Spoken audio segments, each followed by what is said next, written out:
This is Brad from Yargmetal. We're sitting here with Udo Dirkschneider and Sven Dirkschneider. yes, the Dirkschneider. The Dirkschneiders. The Dirkschneiders, yes. Yeah, we're having a little evening chat with the Dirkschneiders here and the lovely Club Red. Yeah, it's a nice club. And is it? This is as much as I've seen so far, and at least we know they pay the light bill. Yeah, So we got the lights on here. It's a nice club. So we were kind of just talking. You've been doing this for a long time. Yes. I know that as a musician, you started off on the keyboards of all things. Yes. I was 14 years old, Yeah. but I did it just for, let's say, 2 years, and then I found out I'm not good enough, and then I switched over more to vocals. Okay. So still I can do some chords on the keyboard, but I'm not a really keyboard player. Well, that was my next question, and I mean, the music you do isn't. There's not a lot of keyboards. Although on the Steelhammer tour, you brought a keyboard player with you. Yeah, I mean, we was on the Steelhammer tour. We was playing a lot of stuff from the Faceless World album, and that's so why. the Faceless World album has a lot of keyboards. So Yeah. to make the song right on stage, the sound right, we need a keyboard player. But for the future, Yeah. Which I have to say, that guy for a keyboard player, that dude rocked. Yeah. yeah. He was. Was he that? Yeah. Was he that crazy off stage Yeah, too? I mean, he was in U.D.O. when we did the Faceless World album. Oh, was he? was on tour with me, yeah. Oh, I didn't and know then that. for some reason, when we was looking for a keyboard player, I was just, okay, maybe call Uli. And he said, yes, we do, why not do it? So, here we go. Fantastic. All right, going back into history, because right now you're playing only Accept songs. Yes. We've been doing that for For the now last time. a year plus. But I want to talk to you about the song "I'm a Rebel." Yes. Okay, number one, because the first time I saw you, it was 2000, the Holy Tour On the Holy Tour, yeah. in San Antonio, outside, big, huge festival With Texan. with Yeah, Saxon. Yeah. You guys were fantastic. But when I woke up in the morning, I was staying at a friend's house. When I woke up in the morning, he told me I was singing, "I'm a rebel." So that song's always stuck with me, and I don't think a lot of Accept fans realize that Accept didn't write that song. No, this song was written by George Alexander. It is George, it's a brother of Agnes Young, but he's dead also. And the song was normally written for AC/DC. So and then when we was doing when we was working on the I'm a Rebel album. So then our publisher came up. I have an 8-track demo tape from AC/DC. There's a song called I'm a Rebel, and but they don't want to do it. You want to do this? And then we was listening to that and said, yes, of course, we want to do that. Yeah. So So it was actually a recording of AC/DC playing it. Yeah, that you there heard. was also Bon Scott was singing on there. Wow. Yeah, but I always was trying to get this demo tape, but was not possible. I got to say, I'm glad they didn't do it. Yeah. Because I still love the song. Yeah, And, the version of AC/DC was a little bit different. We make it more, let's say, how you can say, more punk direction, you know. It is kind of a punky song. Yeah, it is. And it works, I don't know, this song works everywhere. Yeah. It doesn't matter where you play, this song works everywhere. And I gotta be honest, I associate that song more with you than I do with Accept. The version, we play it on our station quite regularly, but we play the U.D.O. live version. Yeah, we did this also. We record this on the Holy album, I think. No, it was No Limits. Yes, No Limits. Yeah, it's on the No Limits. Too many albums. Yeah. So compared to Accept, how many albums did you do with Accept? With Accept, I did 10. I know that you didn't know there's going to be a quiz here. Yeah. Now that U.D.O., how many albums? Now with the new one is coming up in September, it's in 16. Yeah. Yeah. So I did more albums, and I've been longer with U.D.O. than I was, or been with my more musical output. Yeah. So I mean. Which I think in America, and you'll probably see this now playing Accept songs, people know those songs. Yes. In San Antonio, they know everything because they're crazy. Okay. They're crazy there. Yeah. But I mean, you know, it's like we on the second part of the Dirkschneider tour now we are playing some Accept songs, very rare ones. You know, I never played with Accept like Faded Black. I never played with Accept, and another second to be. I never played with Accept. Amamos la Vida, Aiming High, Beast and Inside? Beast Inside. No, never. There's a lot of songs I never played with Accept, you know, and so it's interesting to see how the people react, and the reaction so far is really good. Yeah. very good. So everything's going over. Oh yeah. Yeah. Okay. So again, in America, I just get the impression from talking to people, they're not even aware of the U.D.O music that much. Yes, it's so for our fans that are going to be listening to this, I mean, we play a lot. We play everything off of pretty much every U.D.O album. We'll play songs of it. Yeah, because we love it. Okay, but if you were going to tell somebody who is like, well, I come to the show tonight. I know the Accept tunes, but I've never really gone out there and looked at U.D.O stuff. Where would you tell them to start? Tell them an album. Tell them album. I think a very, very well-known album of U.D.O is definitely Man and Machine, and another one I think responsible for this is also, I think in a way, Master Cuter. You can say Master Cuter, Man and Machine. That's the albums, you know. I think listen to that, and then those you know what we are doing. Yeah, those are both really good. Holy holds a special Holy place also, in my also heart. Really, really good album. Yeah, I mean the U.D.O. I mean, you know, all the, in my opinion, all the U.D.O. albums in a way a little bit different. You know. I agree. But they're all strong. I mean, there's not a bad one. Yeah, but you know, I always hate when people coming up, oh, why you're not doing an album like Time Bomb, like Face the World, Animal? I said, yeah, it's already written. So why you make a copy, you know? So always try to create something new. I mean, you cannot make something new, really, but making more interesting songs, new songs, you know, and not like copy the older songs. So that makes no sense. You're not going to start rapping or anything. No.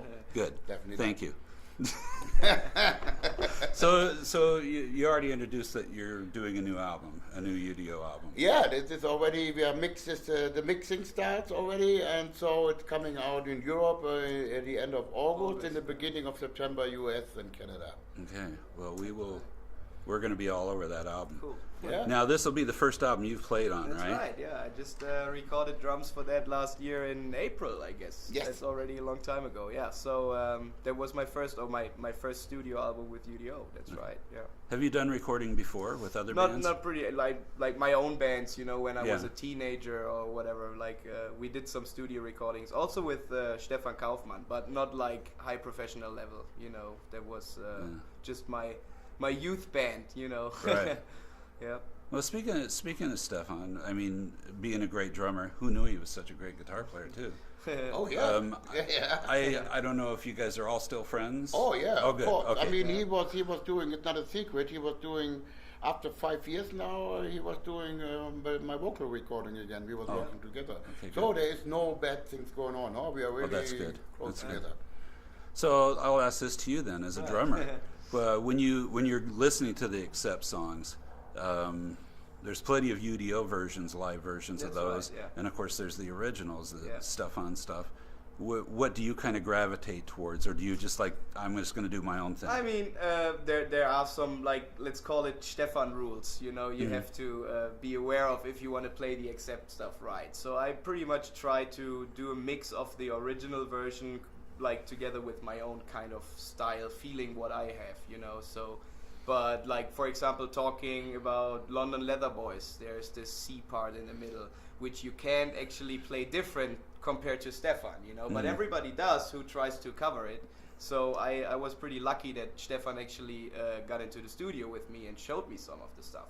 Nice. Like also the drum break for Metal Hard is like actually it was a mistake in the studio. Yeah. So so that's why it's so weird. Yeah. Ah. So I'm pretty much, I would say I'm the only guy who knows how he played it back in the days. So yeah, this is like an advantage I can grab off knowing Stefan so well. And yeah, but as I said, I try to put my own influences in there as well. you know, sometimes I try to make it a bit more modern because, you know, like it definitely can handle some modern drumming in the Accept songs, and yeah, that's what I do. Yeah, but it's in general what we are doing at the moment, all with all these Accept songs. Of course, there are some melodies you have to play. Yeah. Right. Of course, the people know that. But you know, the guitar players are free in the solo stuff. You know, if they're not a melody you have to play, they can make it a little bit more different. You know, and it makes it more interesting. You know, it's like you're not changing the whole song. It's just changing. Yeah, a little bit more modern stuff, and you know they're different, and it's good to the people. Nobody was complaining anything. You know, it was like good. Well, you've done a really good job in your selection of guitar players, in my opinion. Yeah. I mean, the guys are not only are they just flat out badasses on guitar, but they do pay proper respect to the music, Right. to the Accept as well as the U.D.O music when they play. So it's not like you're what the heck is that? Yeah, you don't. There's never that moment. But let me brings us back to something else because.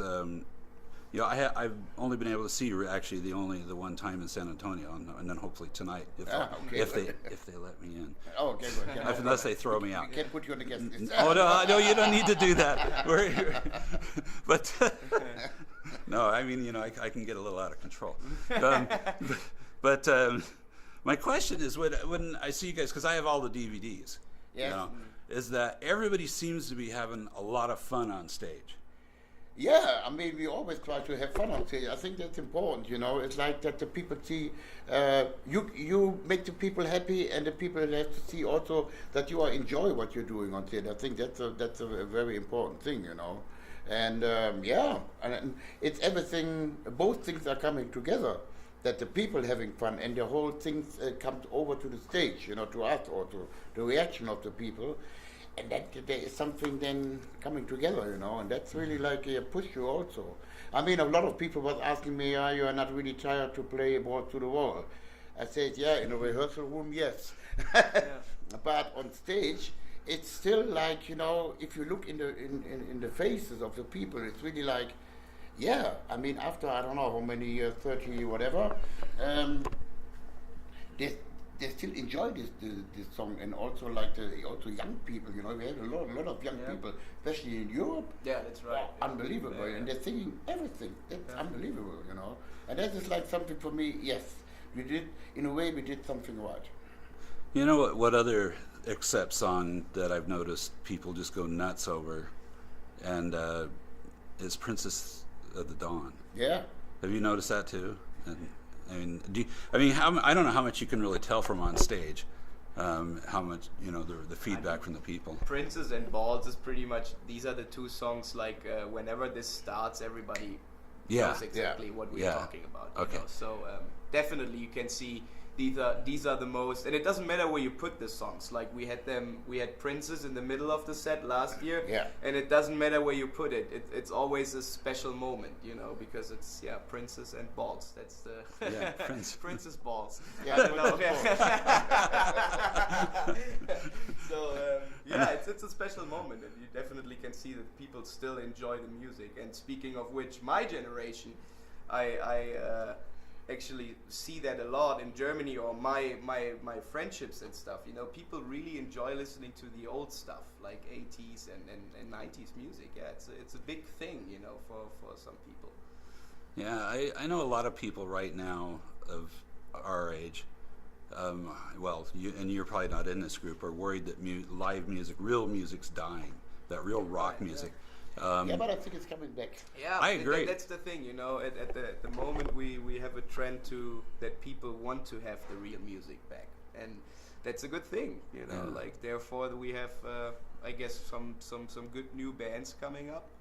Let's see where this goes. Yeah, let's hope so. I'm still waiting for some young band to really do something big. But Yeah, that's. I think a lot of journalists, they asking me, so what's coming after you? And I said, hopefully. I mean, I saw a lot of good bands, but you know, I think some bands, younger bands, they don't understand that we are doing entertainment. We entertain people and not entertain ourselves. You know, that feel like 1 million notes in 1 second or whatever. No, it's we entertain people, you know, and also, in my opinion, is that you write songs and not like I don't know what. Yeah. You can follow the song, you know. But that's the biggest problem. What I had to experience myself, you know, when I was trying to write some music, you always want to do.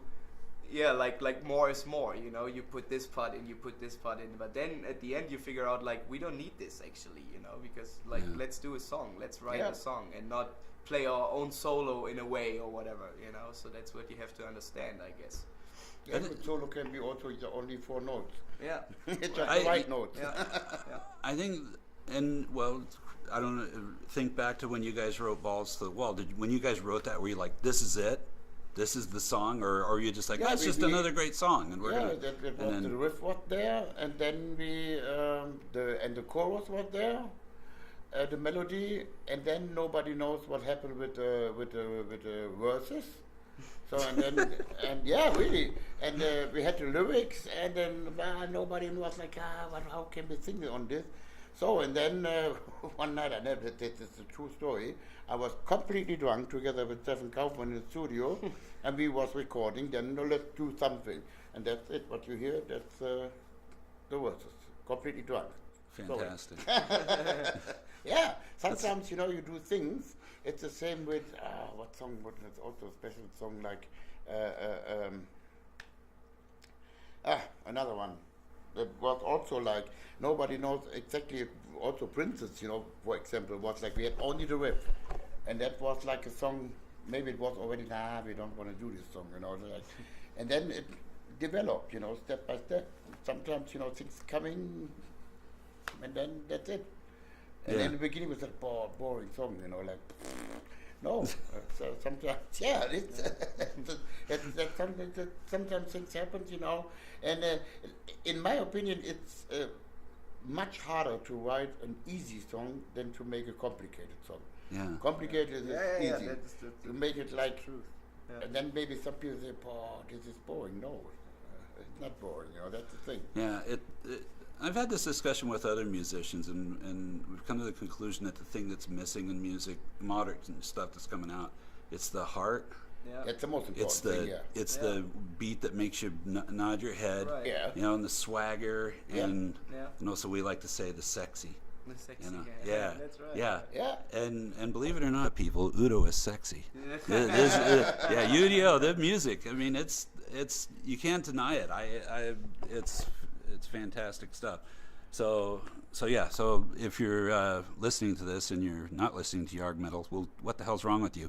You should be listening. But when you hear U.D.O. songs, you know, crank it up. Of course, crank up all the songs because we only play good songs. Yeah. Go out there, buy U.D.O. music. Yeah, and maybe you have the chance. It looks like that we are coming next year also on a tour in the US and Canada with U.D.O. That would be. They're working on it, so we will see. That would be great. Now, so I have a question about that, because I know your whole idea was to put the Accept stuff behind you. Yeah. Which, and I love the U.D.O. music, and I would go to see that all night long, but. You know, the magic of Princess, the magic of Balls to the Wall, the magic of I'm a Rebel. I'm a rebel. Let's say it's a different thing. It's okay. Not all right. That's a different thing, you know. But yeah, of course. I mean, a lot of people say, "What you do when they start shouting balls, or whatever." Just don't show them. Yeah, but I mean, you know, I have to stop with these things. You know, I mean, there was so many bad things going on about writing who is playing the songs better, Accept or U.D.O. now, and I have enough of all these bad stories and all these things going on. Okay, if the people want to hear Accept songs, go to Accept. Okay. Yeah. I think that's fair enough, but again, after listening to Back to the Roots, or you know, I was watching the DVD and I thought, you know, this is what it's supposed to sound like. Okay. Yeah, I know. it's still Yeah, alive, but you know, but it's like I saw, for example, it's not a secret. I mean, of course, I was watching what Accept is doing, and that was very funny when they start touring with the last album. They had just a couple of old Accept stuff in there, and now on the second part, it's they put more older stuff in there. Of course, that's maybe the thing they called Accept, and the people go there and want to hear. Yeah, of course they have good new songs, blah blah blah. But it's the same if you go to Priest or you go to Saxon or I don't know Iron Maiden. What you want to hear? You want to hear the classic stuff. Okay, put some new stuff in there, blah blah blah. But that's what the people want to hear. True. It's the same with Richie Blackmore, Smoke on the Water. Without Smoke on the Water, it's not possible. Yeah, So, you got to play that. All right, I don't want to take up too much more of your time. I really appreciate this, but yeah, people like to hear what they know. Although I believe, and that's kind of the format behind our radio station, is we play a lot of new music, a lot of old bands playing new music. Any new albums come out, we get on them, and we're like, hey, we like these songs, because we think it's important that people still get into new music. Definitely. Also, yes, of course. Yeah. Of course. You know, So- but that's for let's say, I think for the older band is also, especially also for me, only just with U.D.O. 16 albums, make a set list is a nightmare. Oh yeah, yeah. But It's like, But the thing I like about what you do, what Saxon does, what Judas Priest is now doing, is you're coming out and you're playing 4 or 5 songs off your new album. yeah, You of guys, course. yeah, you guys. So it's not like, well, we're going to play all the stuff people know and then we'll throw in maybe 2 songs. No, that we have always played like 4 or 5 songs, Yeah. new stuff. Yeah, so That's important. I think, you know, to see. It's also important for us to see how the reaction is. You know, we did the right thing. You want to see that, you know, the reaction. When if you play new songs, it's also very important for us as a band. well, I think it's important for music in general. Oh, yeah. That people keep buying new music and listening, buying it. Okay, that's the other thing. We tell people to buy the music. We pay our publishing on that too. All right. Well, thank you again for chatting with me. One other quick thing about America. What do you like most about touring America? At the moment, the weather. The weather. I really appreciate the weather. We are always unlucky, you know. We're always coming in the winter time, Oh, but yeah. now it's like So it's it's the good. second time we've came to California and it was raining. Oh. Like the second time. We had it last year in Anaheim. This year we came to, what was the first city? San Francisco. Yeah, Oh, it was yeah, raining. Like, it was like, yeah. oh, Yeah. come That's- on. Yeah. So, yeah. L.A. raining. Yeah. Yeah, it's nice. So It's fun. nice here. How about food? Is there anything like I can't wait to get Yeah, eat Philly this? cheesesteak, absolutely. Hey, did you know that Yeah, today yeah. is National Philly Cheesesteak Oh Day? no shit, really? Yeah, Really? Oh, yeah. But I don't So- think there's a place around to buy it, huh? No. No. Yeah. No, Okay, but so- well, we're in Arizona. no. I'll find you one though. Oh. Okay, I'll find you one. Right. Thank you again. Yeah, thank you. Thank you. I really appreciate it. All right, this is again Brad from Yargmetal, and Udo. And Sven Dirkschneider. yes, and again, buy all the U.D.O. albums, and especially when the new one comes out, go out and buy that one. I mean, you know, you got nothing better to do with your money at this point. Go out and buy those albums, and then listen to them. You will love them. So thank you again. Oh.